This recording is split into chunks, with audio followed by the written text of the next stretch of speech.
everybody. Welcome to this month's Developer Live Q&A. My name is Jayne. I am the community manager and host for today's show. Hi chat, how is everybody? We have two lovely people on, as you can see. I'm going to let them introduce themselves, starting with Jorg. Hi everybody, I'm Jorg Neumann. I'm the head of Microsoft Flight Simulator. Hi Jorg, welcome, glad to have you back. And we also have Seb here today. Hi, I'm Sebastian Wloch. I'm the head of Asobo Studio. Awesome. I'm glad to have you two on again. We did do our first Q&A back when we released, I think, the pre-order, so it's great to do one of these again. I know the community has been asking for it and waiting, so glad to finally have it set up for today. Looks like chat's saying hello here. So we have quite a lot to talk about today. So we got about an hour, so we're going to dive right in. The first, as you know, we did release our Japan World update yesterday, I think, so hope you guys are enjoying that. But we have a lot of announcements and news that we wanted to share with you guys moving forward, and then afterwards we'll go to our Q&A portion of the show. But I'm going to let Jorg take it away to talk through some cool things. Awesome, thanks Jayne. Yeah, yeah. I mean, we always said that launch is really just the beginning, and the release of World Update 1 Japan was the first of many monthly updates that we're planning for Microsoft Flight Simulator. In this case, we were really happy that this first release coincided with the Tokyo Game Show, but future World Updates will not all be tied to gaming trade shows. That was more opportunistic than anything. In fact, I would like to announce that our World Update 2 will feature the United States, and we will launch this later this year. The world updates are great, and we're really delighted to work with the team at Bing and companies like Gaia Simulations to further improve the quality of each region. And we're planning on these updates, as we said in other forums already, every 2 to 3 months on a rolling basis. But also, to be clear, this is not all about world updates. In fact, our focus is very much on you, the core simmers. And that kind of gets us to the next announcement. The number one request we heard from you right after we announced at E3 last year, that you really wanted to see VR. And we did just that. We have a team that had been working on this for over a year now. And we intend to release VR alongside the new HP Reverb G2. However, we also realize it's really critical to get your feedback and to make sure that it's great right at start. So happy to announce that we are planning to do a closed beta for Microsoft Flight Sim VR. It's starting in late October, early November, somewhere around that time. And we'll start, as we said, with the Windows mixed reality devices, like the HP Reverb and HP Reverb 2. And you can sign up on our website, flightsimulator.com now, for the closed beta for VR. And we'll add other devices to the closed beta at a later point in time. We haven't really decided. But right now, if you go to our website, there's a button there. It says VR beta.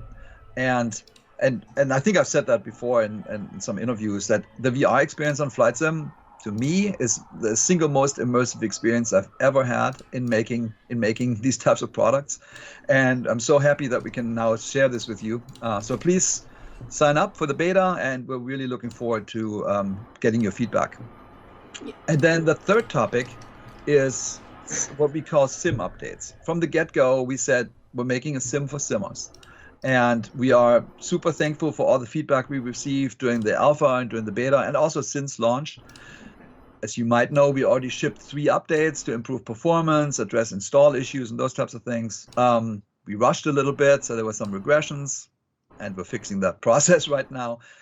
But as you know, we read every single day. We read the forums, and we established top bug lists and wish lists and all those types of things, and we're very focused on this. And we'll actually spend some time going through the list now, but just wanted to say there is a dedicated, we call it Sim Update 1. It's a dedicated update just to address the issues that you're pointing out to us. And we're planning on that coming in hopefully early November. But those are the 3 things I want to say. World updates keep coming. VR beta is now open, and Sim updates are coming too. And they're going to alternate with the world updates. So hopefully that's the cadence that we're going to get into over the next few months. So that's it with announcements. Let's go over to I think the wish list probably, Jayne. Yep, let's hop into the wish list. I'm going to switch the screen here and pop up the wish list. There it is. All right. Let's see. So yeah, we have our feedback snapshot here of the top wish list items that we gathered from the forum. So we want to kind of go over some of them for you guys to let you know where we're at and if we're, planning on development for them. Take it away here, the first one being the upvoting for the removal of the press any key to start.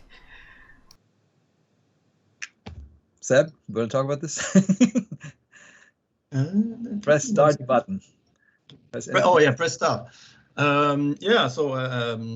It's actually a very easy fix, and as with the development version we're using, we always skip that page. So I think it's totally. I mean, once you've seen it, it's sort of useless. So yeah, this is going to be on our backlog, and hopefully we can address this very soon. I think we've already changed something in the very start of the software, which is like the music. With this update, so this is a very easy one. It's not going to speed up much because the press start screen is part of the main menu, so it's just a page which is going to be jumped. So you basically just get a click less away from the main menu, but it's an easy fix. Good to know. Yep, and this next one talked about a lot in lots of areas in the forum, so it's a good one to address. But there's the FlybyWire community mod, A320 mod, as well as some of the other numerous aircraft improvement mods that the community has been making.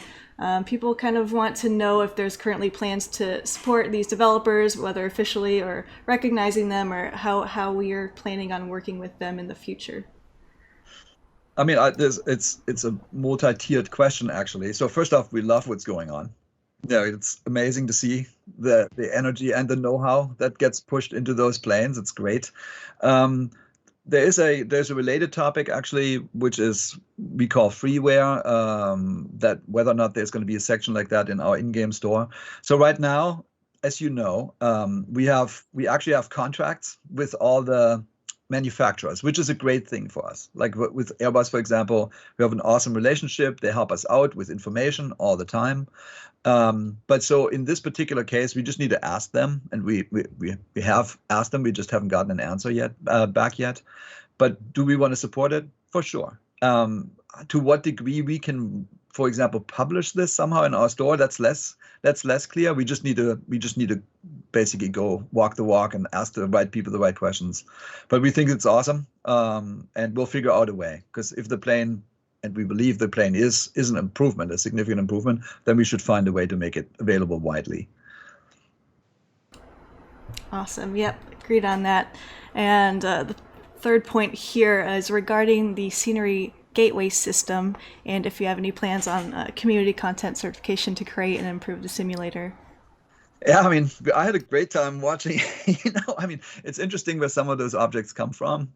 Some of them come from another, not Bing Maps, and we have to be a little bit careful. So we can't take other people's properties and stick it into our in-game store. We just can't do that. I know, obviously, all the share sites that are up, and that's great. But to the degree that we can put it into our official store, it's the same kind of question. We just need to make sure that it's truly done by the people that are making it, and that it's legal for us to put it there. But we want to. So it's going to be an ongoing thing. There's another question about is there going to be a freeware section? It's definitely planned. Obviously, we wanted to get the third-party developer community the ability. They asked us to basically put the in-game store in, so we developed it, and the first people we served was them. We know that there's a freeware community that is very vibrant, and we love it. And we're gonna have a section that's a freeware section. We just don't know exactly when yet, but it's gonna come definitely next year. Cool. Okay. And this is a question that was asked in the last Q&A, so I don't know if you have any updates on this, but we talked about the ability to replay in the sim, and if you've thought further on that feature. Yeah, it's in our backlog. So we actually have a replay system. and we use it every day pretty much. It's more a dev tool. It's not very user friendly. You actually need 2 computers, and one computer connects to the other right now over IP address, and so it's anything but user friendly. But the tech is there, and so yeah, it's on our backlog to make something, I would say, more first of all, which is in the sim, and you don't need a second computer, and much easier to use. And we will see when we have time to release that. It's going to be in one of the sim updates, and yeah, it's I think among the top of our priorities. Yeah, and some people are wondering what is a backlog, and what does it mean that it's in your backlog? Oh, well, basically we have tasks. Sometimes it's bugs, sometimes it's tasks, sometimes it's new features. They all go into a big database. Then they get assigned out to individual people on the team, and then we prioritize what's the most important thing. I mean, if it's a crash bug, it's immediate, what we call severity 1, gets addressed right away. If it's a feature request, it just depends. So when Seb says, hey, this is on our backlog as a high priority feature, that means in our world, it's going to be either severity 2 or 3, but priority 1. So it's going to, and the developers act by priority. When they come in the morning, they open up this tool, they see what all their priorities are, and they get to work. So we completely agree that this is the functionality we want. And it's really just like, do some of these devs have other crash bugs, which is more important. But then once that's done, they get to something like this. Cool. Okay. Great to know. And the next one, seemingly small one, but when you go to log your call sign or tail number, a custom tail number, it saves it just for the session, and you have to re-enter it every time you open up the sim. So is there any plans to have it kind of remember the number instead? Yeah. Actually, yeah. So we same thing. We're gonna add that to the list, and it's going to be at the top because, again, it's a very easy change to just add it to the save. I think it must have been forgotten or somewhere, but yeah, clearly. Awesome. And questions around DirectX12. Do you have a time frame for that, for DX12 as a native multi-GPU support? So time frame exact. So what I can say is that we have a big team working on this, and for a while. It is if you look at the sim right now, it is not going to be for performance reasons mostly. We're not going to get a big. We're not porting to DirectX12 just for performance. It is more going to be opening stuff like ray tracing and new effects. All the rendering work is already on a totally separate process, which is on another core usually, depending on how many cores you have, but it doesn't collide with anything we do, and it's already very small. It's some people always pull up the frame rate counter, which is in the dev tool, and I think it's the second line or something. It's called renderer. Usually it's very small. It's a few milliseconds. And this thing on DirectX12 can get smaller, but it's never blocking. So maybe there's going to be a small increase, but it's going to be very, very variable. Some people may not get any difference. And yeah, we have a team actually actively working on it. It's very big. It's not a small task. So it's started for a while now. So I can't give an exact time frame, but it's definitely being worked on, and it's going to come. In the future, yeah. Okay, cool. And our next question is kind of regarding weather. I'll start with this one first. Do we know when the NavBlue partnership will be effective, and if we'll get current nav data, or do you know anything about Charts Plus surfacing yet? I mean, I know that we have our agreement with NavBlue is that we get new data every 28 days, and that is going to get updated. We actually, I don't know if Seb is going to talk about the airport, that gigantic black hole that just emerged. It could be. It's in Brazil. I don't know if you saw that, but some people found it. We think it's an airport. It could be that some of the data is not quite right. Seb, do you want to talk about this? Yeah. So actually, there has been. So as Jorg said, every 28 days we get data, and we just put that into the next update that we are publishing. So actually, update 2 had the latest update that we just got, right? It had an update. And so the next one is going to come, I heard, mid-October. So whatever update we will release after that, I mean, with a little bit of, I mean, obviously we're going to test, but we can test like 27,000 airports. So something like the Brazil black hole can happen. So I would say, yeah, end of October, in the whatever updates comes after, there's going to be the update, and it's going to be like that every 28 days. We're going to get an update and then count a few weeks for that to be in the sim, and that has already started. So it's been updated once, yeah, that's effective. Yeah. Charts are a little bit more work. So this has been the charts were once on the plan for launch, and it just didn't make it. It's something we know we need to do. It's going to be in a sim update. I don't think it's going to be in the first one in November, but it's going to definitely be in one of the future ones. It's one of the reasons why we signed NavBlue, that and obstacle data. So it's definitely something we want, and we know it's needed. Yeah. And one of the top wish list items was to open up the weather system to third-party devs. So do you have anything to say about that? I just saw that the other day. I think we really need to think about this, right? Because I think of the weather as such an integral part to the sim that we're doing. But it's probably too early to answer that question, at least from my perspective. Sure. I mean, it's great that there's third-party solutions out there. Whether or not we really, want that necessarily in our in-game store, I'm not sure. I mean, people who want it can certainly get it, but I think we are very committed to making the weather system awesome. So I think that's the answer for now. I just don't have anything definitive yet. Yeah, no problem. And we already talked about freeware category in the marketplace. And yes, we want that. I love some. Oh my God, I want to say some of those liveries. I fly with these liveries because they're awesome, So I definitely want to embrace that. Yeah, there's a lot of talented people in the community, and I get to see some of them firsthand when we do our community fly-ins. Our streamer Tom will just show up with one of the liveries, and they're really professional. I'm pretty impressed with them. Super good. So multiple screen functionality. How is it going with implementing more features with that? So this, I'm gonna say the same thing. So actually, people are working on it. I've seen someone who was working on that because we have this. I don't know if people know, we have this simulator in house, which is a DR400. Actually, there's a giant piece of the plane. It's a full cockpit, and it has a 3 projector dome.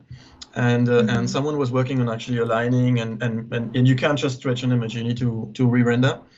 And this is also partially linked to VR, where we also do several renders. So the engine team is working on that, and it's in the pipeline.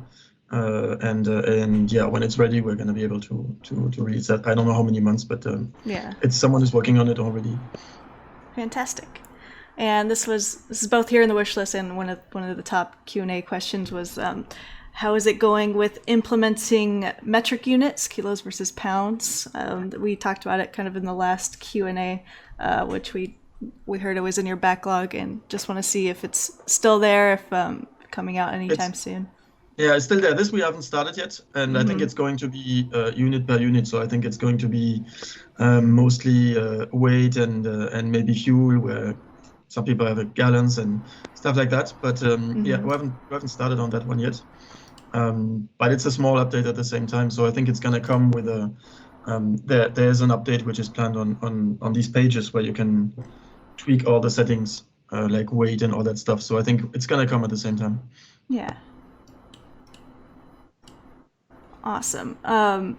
So I don't know if you want to go through every item here on the wish list section. We also have the bugs that we can take a look at, and I've asked some of the top questions from the forum. I can keep asking those.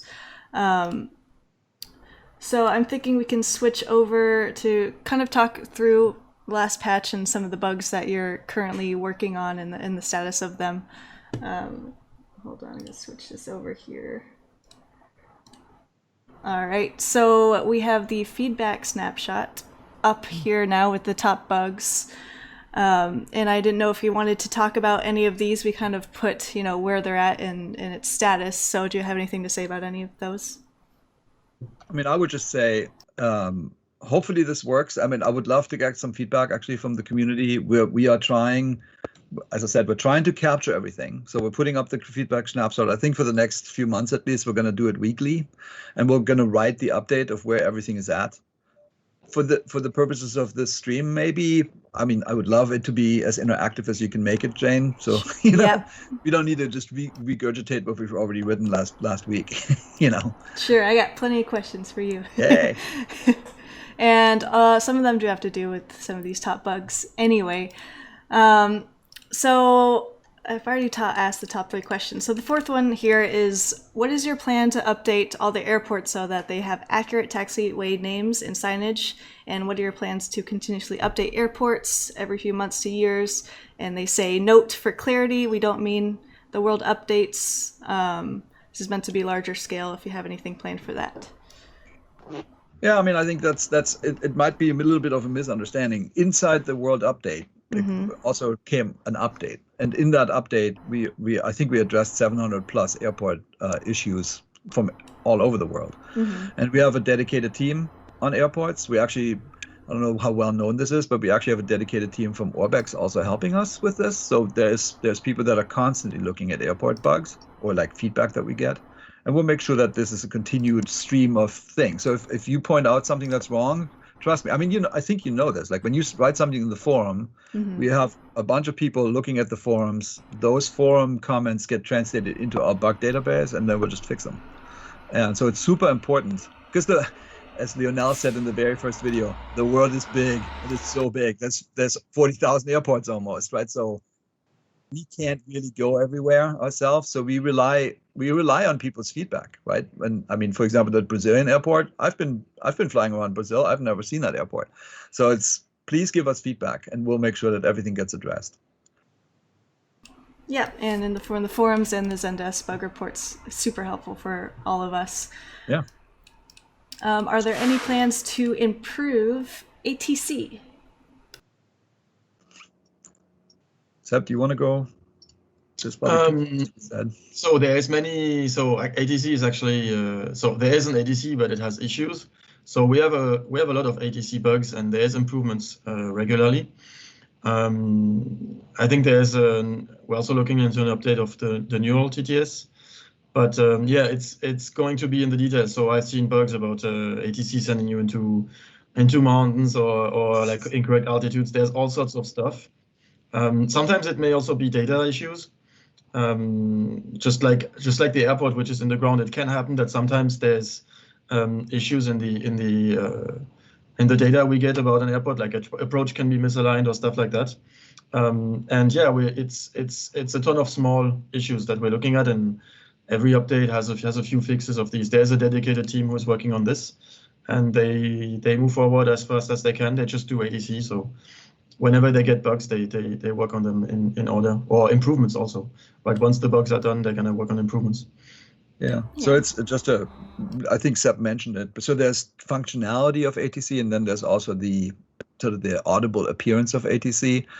We are working with Microsoft Research China on that, and there's some potential really cool improvements coming. Seb was mentioning it, the neural TTS stuff. It's really cool.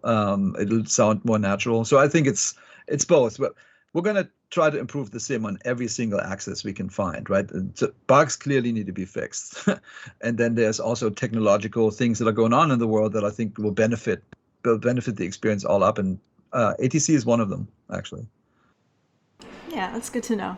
And one of the top questions in bugs is also about the night lighting on the terrain and how you're working to improve that and what they can expect.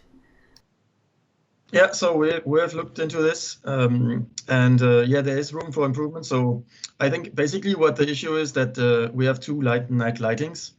One is when you're anything close, which is actual real lights, and when you're far away, it's just it's a texture for the global planet, for the globe, right, which shows where there's light.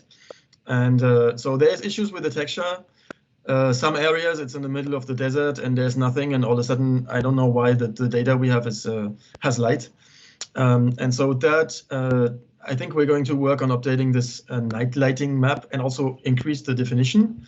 because then it gets blended with the satellite image, and if the better the definition, the better it's going to look.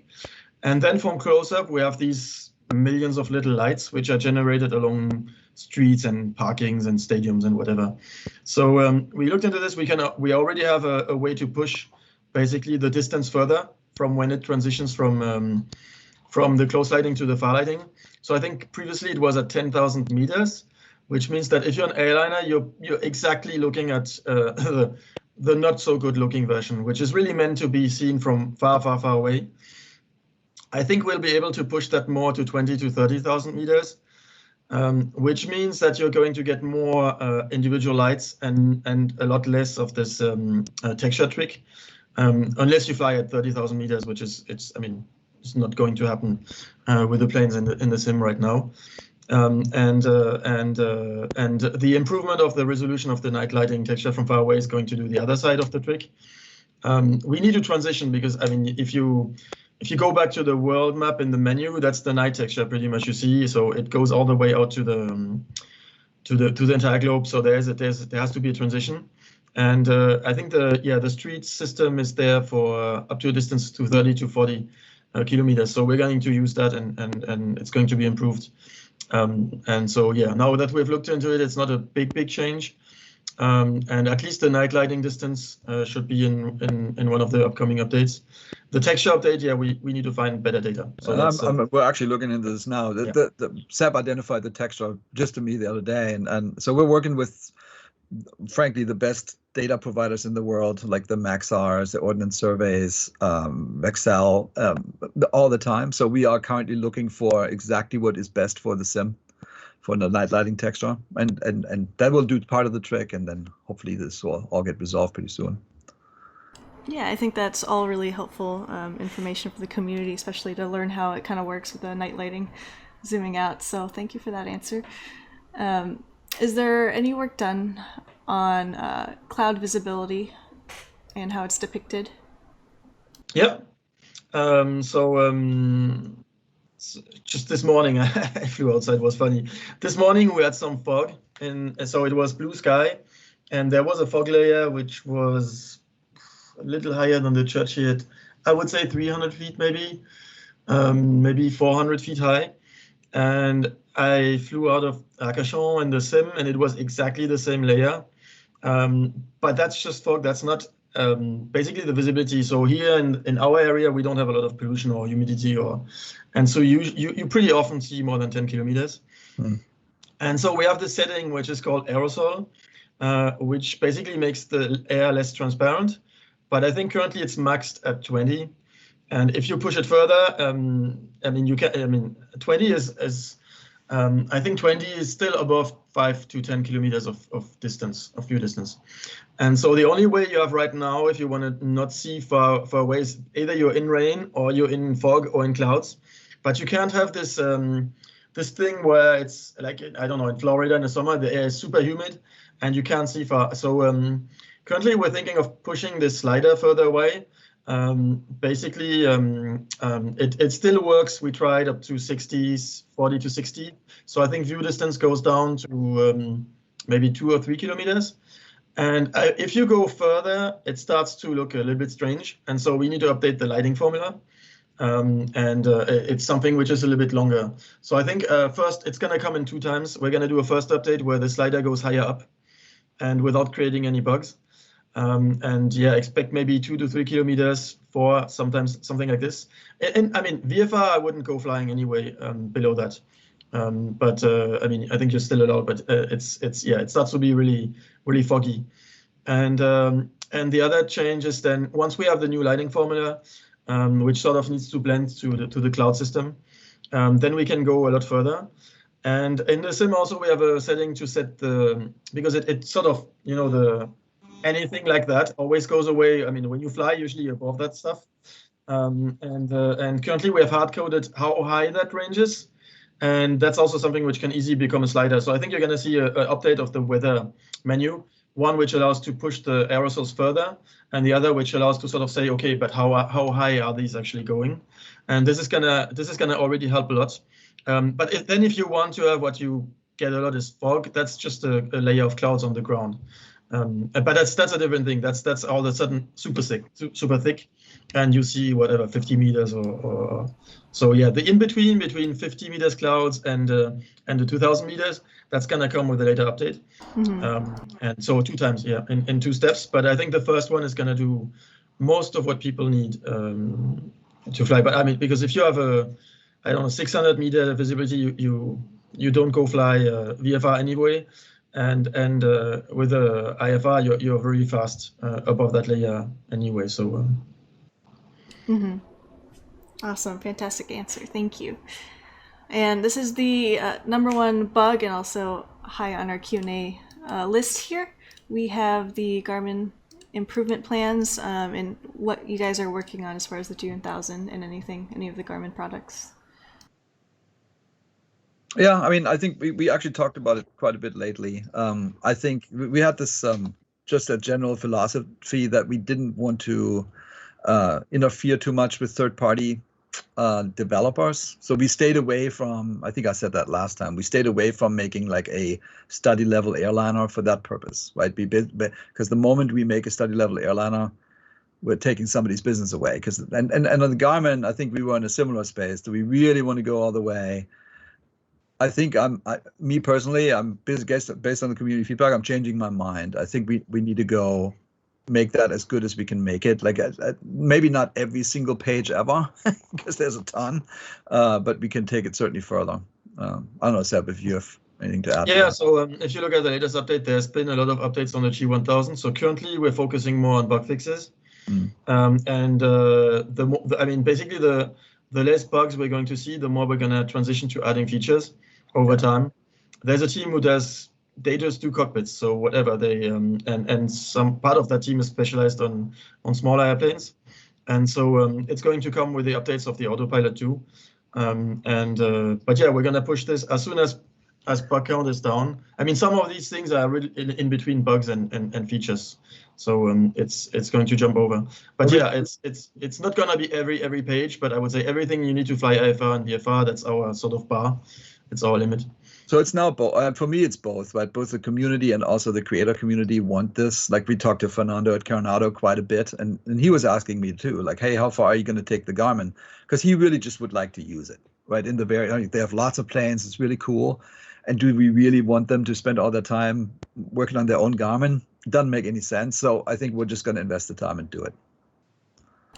Awesome, cool. I think the community's stoked about that. And the next question is, are you working on additional VFR landmarks, stuff like radio and television towers? Yep. And an obstacle database and everything. Yep. It's important. Oh, fun. Okay. Good to know. Seb, anything to add? Like, I mean. Yeah, I think so. I've actually worked a little bit on this myself. So you should already have some wind farms. You should have some of the. I think there's electrical overland power lines. I think we have. I think there's power lines. I think they went away and they came back. There was some issue. Yep. I think we have some of the. I mean, we have some of the data, and then we have a system to just make the meshes and they auto-populate. And so I think this is coming. I mean, different type by different type. It's sometimes tricky because on the database, some of you may have seen it says there's a wind farm, and then you put a wind farm, and no, this is actually like a tiny. I don't know how this could be tagged a wind farm in the data, but it's. We just had that in Japan. Yeah. Did you see that in Tokyo in the water? Like we had all these wind farms. Like what are these things? And we looked in OSM, and it's itty bitty tiny things. So there's some work to be done, but just know that clearly we need it and we want it. So it's just one thing at a time. Yeah, definitely. And so regarding how we put out patches, we have our development roadmap. We kind of say when there's certain updates on there once a month.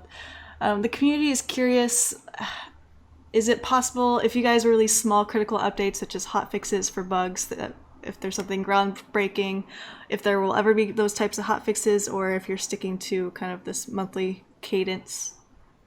And there's probably two things. So first off, like internally, we have a cadence of 2 weeks.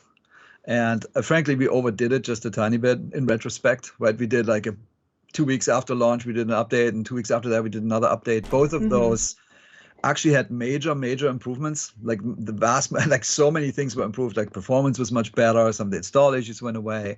But then we introduced some bugs, and that's just because we rushed. And frankly, I forget the exact number, but I think the first release we had 700 bug fixes, and the next one had many hundred bug fixes as well. And when you only have 2 weeks, you can't even test everything. Like, so it's like we went too far too fast. And so what we commit to, at least we want to commit to, is every month we have an update that is big, substantive, like a world update, sim update, DLC, PDLC, whatever. And then there's going to be an in-between that is just critical bugs that people found. And on top of that, and it's not quite ready to roll out, we're going to go back to pre-releasing builds to like a smaller flighting group, so people can go test before it hits everybody. It takes us a little bit of time to set it up, but that's the plan. So, I think even on our website, we had already said, hey, yes, the alphas and betas are over, but really we would like you back, because we would like dedicated people to give us feedback before we go out to like millions of people. So give us a little bit of time to figure it out, but that's the plan. Right. Yeah, that was a big community question, whether or not they want to help you test these updates, right? So the question, we need help. The question, next question was, I guess we answered it already. Are we likely to see new pre-release testing programs? So I think the answer to that is yes. Of course, starting with VR, which you announced earlier a couple minutes ago. So as a refresher, there's a link, guys, if you did want to sign up for the VR closed beta. All the information can be found there regarding it.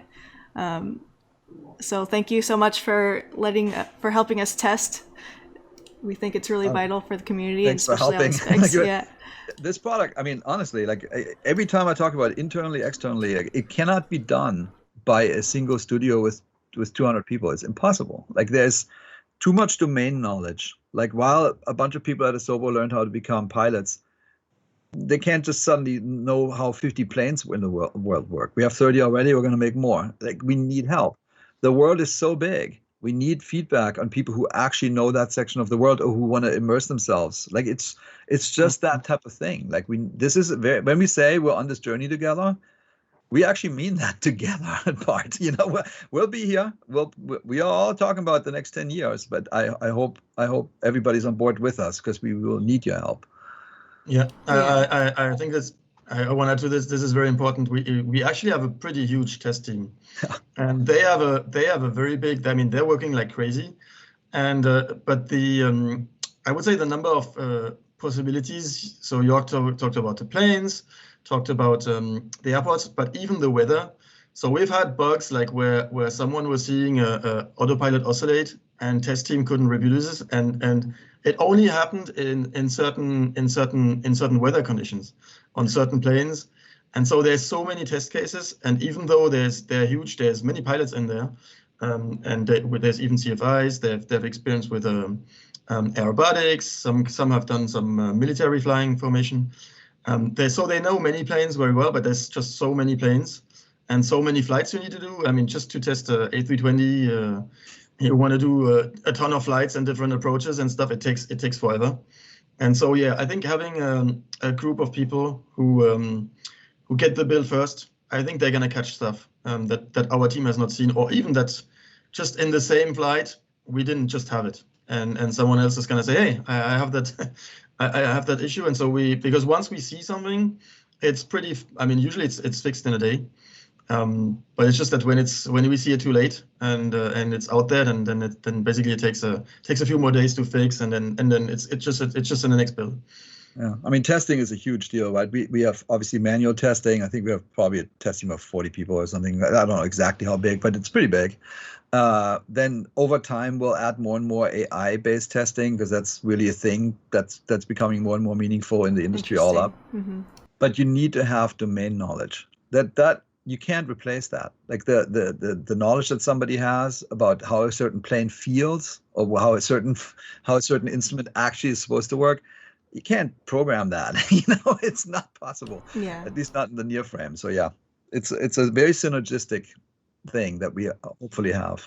Yeah. We need it. Awesome. Great answer. Thank you.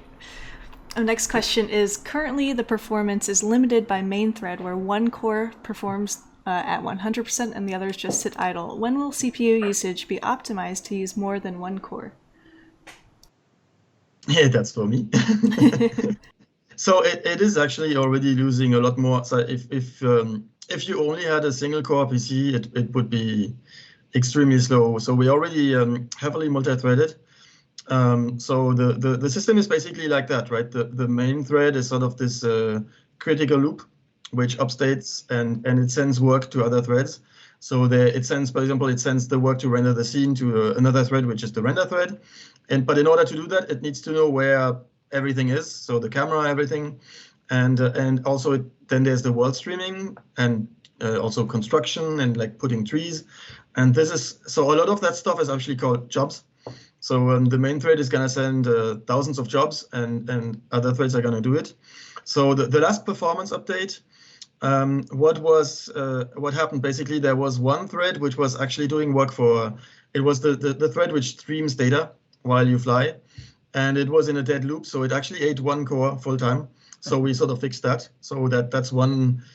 I mean, people who have 64 threads, it's not going to be very much felt, but if you only have 8, it was already something you would feel. And a lot of the other work was pushing work from the main thread out to other cores. It's just transforming stuff into jobs or removing dependencies. And obviously, there's always some just code optimization.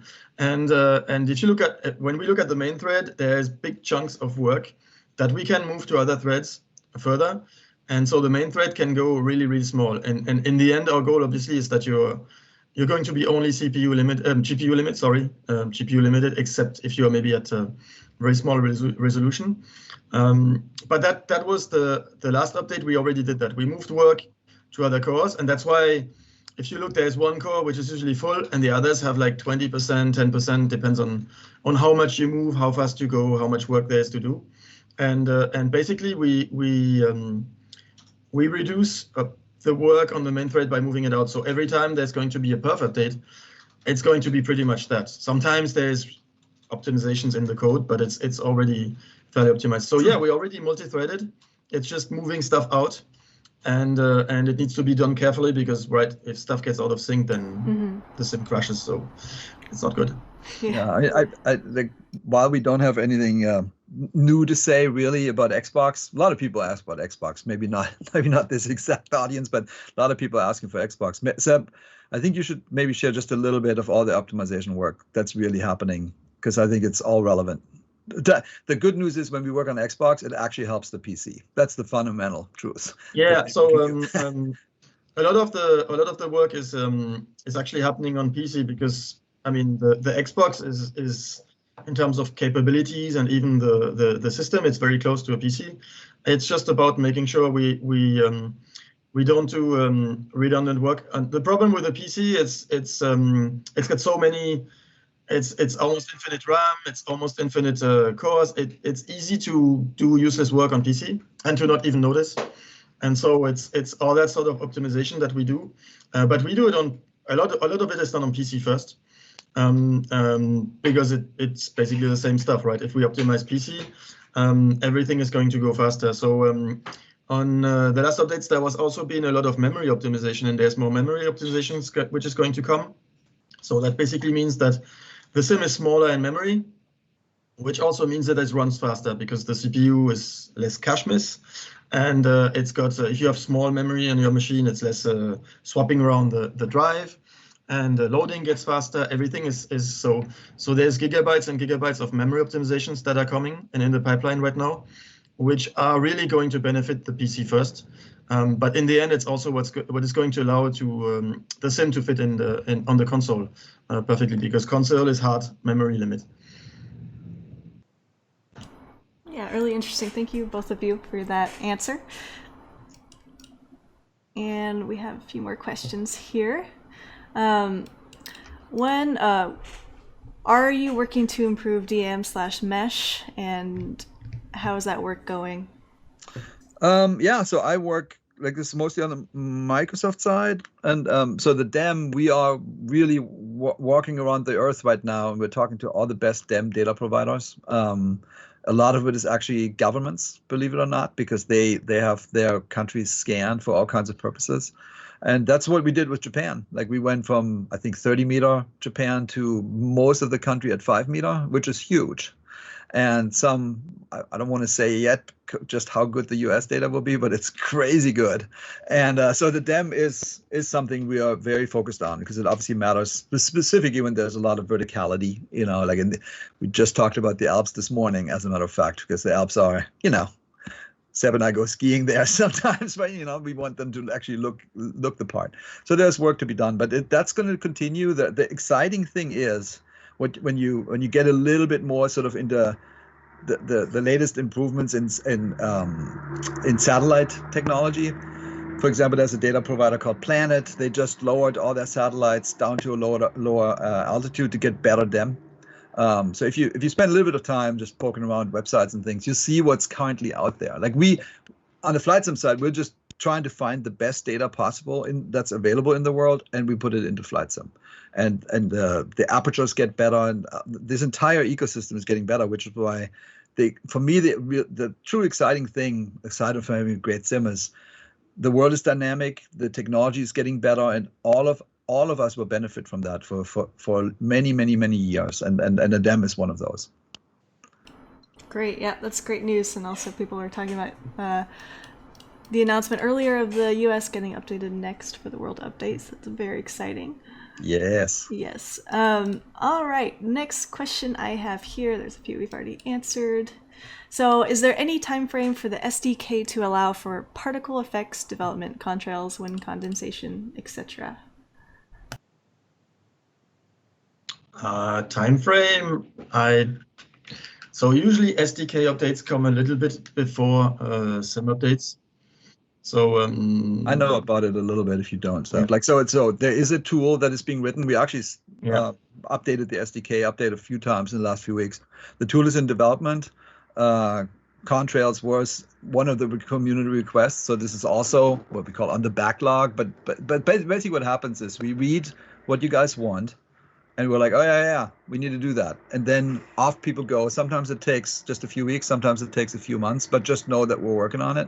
And that's the plan. It'll be definitely in the SDK, because the SDK is basically the tools that the team uses to make the sim. There's nothing really withheld, right? So when you don't see any contrails on our planes, it's because there aren't any contrails. But everybody wants contrails, so at some point there will be contrails, and then all the third parties have access to it right away. Little truck. Then do you plan on implementing DLSS and Raytracing in the future? That's part of the DirectX12. So obviously, it's basically why we're actually moving to the DX12. It's not for performance, it's more for additional features. Awesome. Okay, that's great for both of those questions. This is an interesting question, so I'm going to read this out. This is, it says, currently we have 4 presets from low to ultra, and starting with this, we can adjust the settings to our needs. Because different flight situations may need different settings, example, GA in rural areas versus tube-liners in urban area, it'd be great if we could save our customized settings in different personalized profiles. Will this be possible in the future? Well, this is one of those ideas that goes in the backlog. Exactly. Good idea, actually. Good idea. Yeah, I would say that. Yeah, exactly. I never saw this idea before, but it's actually great because you spend your day almost tweaking settings. So yeah, obviously, would be great to save these. Yeah. Yeah, I thought that was a good idea too. And another big question: can we expect to see more flight lessons and updated checklists for aircraft in the future? Yes. Both. Yes, absolutely. Awesome. All right, and are there plans? Maybe one thing about the checklist, right? Sure. So what we think of as our planes, I think we're dedicated to make checklists. Third party, well, I would love to see that third parties make checklists too, because not everybody does, and that's makes it a little bit uneven as an experience. But at least ours will continue to do that. Yeah. Awesome. Are there any plans for logbook improvements? Currently, it doesn't record touch and goes, and the ability to edit would be nice, or the ability to sort by aircraft type. Yeah, good ideas. Yeah, good feedback. Sweet. And that's the last of the top 20 questions I had, but a lot of the questions in chat are things we kind of touched on last month. when our season's coming, shared cockpit, some stuff like that. I don't know if there's anything else you want to announce or just let them know. We're still working on seasons is a big one. I mean, I think with the thing with, so we talk about seasons a fair bit. It's just not, it's a bigger task, right? So I basically said, yes, we want seasons. Just please be patient. It's going to take a while because there's so many things you could do and that you want to do. But nothing specific to announce right this moment. But we just know that we are talking about it quite a bit. And the second question was, I forget, seasons end. Let's see. We also career mode. That was another one. And shared cockpit. Those were two kind of the big requests I'm seeing in chat today. So, any updates on those? So yeah, shared cockpit is. I think that's a task we're going to work on when. Yeah, I think people are more focused on multiplayer bugs and multiplayer improvements. Shared cockpit. I mean, if you're looking at it from a multiplayer perspective online, it's really a multiplayer feature, and I think it's got also to do with the replay. It's the whole system where how we delegate controls to either replay or to another computer, and so that's going to be an update of these systems. So yeah, need to be patient a little bit on that. I think it's just to be giving a little bit of data. I think it's going to be a next year thing, and when next year is not entirely baked. Like just when you look at what happened, we launched about a month and a half ago, not quite. There were just some bugs, and those need to be addressed first. People need to have a good time, and then comes priority lists, like the ones that you're sending us, and we are basically nibbling on the priorities one at a time. And obviously it's a team of 200 or so, not quite, but we are parallelizing certain things, and some tasks take longer, and seasons will take longer. I think shared cockpit will take longer. Doesn't mean we're not already working on it, but it's, you know, it's just a programmer or 3 or 5, whatever the task is, and they need to just work through it, and then we'll let you know the moment we have something tangible. We'll put it out most likely into a flight first, like a flighting ring, so you guys can give us feedback before we push it out to everybody. Yeah, that's that new pre-release testing that community can participate in. Yeah. Awesome. And I don't know if there's any more questions from chat. Oh, there's a bunch that we want to answer, but do either of you two have any last minute announcements or anything you'd like to say to the community before we close out the stream today? Yeah, I mean, I would say thank you for all the feedback and questions and forums. I mean, I read maybe 1 hour, 2 hours a day, all the threads that people, and there's some people see bugs, and we're looking at everything. I've seen what was today. Some people talk about anti-aliasing. I didn't see it, and then this evening I saw maybe something. So definitely there was no deliberate change on that, and we're investigating. Same thing on draw distance. Same thing. We didn't change anything, but there can always be bugs or something which is unexpected behavior. We are actually on draw distance. The only thread that we have working on that, we're actually looking at expanding it, because we found that drawing terrain at a distance costs very little, both in memory and in performance. And so we are looking at pushing the not close terrain further, like, because that's very expensive. But what you would see from airliner height, or maybe let's say 15,000 to 30,000, that's actually super cheap. So we're thinking of pushing this further out so that you get a higher definition of that. So it would be actually, the thing we're working on would be the opposite from pulling it in. And so I've seen people who think it's been pulled in. So we're looking into what could have been going wrong. I don't know if it's, and it's very helpful when people have like before after screens or stuff like this, because then you go, oh yeah, that's, but yeah, it's we're looking through everything. So people reporting, it's very good actually. People discussing, and so these Q&As and bugs and everything reporting, because yeah, well, it's so big that we can't just find or see anything. And yeah, it's so I just want to say thank you to everybody reporting issues, discussing, sometimes even trying to find causes, because that's perfect, because when the community finds what is going wrong, then it's an easier fix. But yeah, I'm not asking for that, but sometimes it happens, and that's just perfect. Yeah, I mean, same for me. I just want to say thank you. Thank you for caring, and thank you for giving feedback. And just know that we think of all this as a synergistic experience. Like, we need you, and hopefully you see that we're working as hard as we possibly can to make this an amazing sim and to add features to it over years to come. So, and that's hopefully, I would love to hear feedback even after this chat. How is this chat format working for people? Is the frequency all right? Let's have a conversation. It's really all about that. And I love that we have you as a community. I love that. It's a blessing that I'm not used to. Like, in game development, you oftentimes do your game alone, and here you have people that actually know a lot, care a lot, talk a lot, and we need to make that as productive and as interactive as we possibly can. So please talk to Jayne and other people in the community team how we can optimize this even further. Yep, and I've seen it firsthand. The community cares, and they care hard, right? So I encourage everybody, the things that help us the most are submitting bugs to Zendesk, and also going into our forums, and whether it's upvoting bugs that you're experiencing or upvoting on the wish list, that really helps us prioritize as well. So I encourage you to do both of those things and continue to do them. And thank you so much. We're glad to have you. And also, for these Q&A streams, the questions I asked today were based on a forum thread where I asked everyone to pretty much tell me all the questions you want to ask, and we also kind of did an upvote method there, so that's where we took the top 20. So Seb and Jorg, I appreciate you guys taking the time to talk to the community today. I think we got some really great answers from you, so thank you so much. Anytime. Thank you.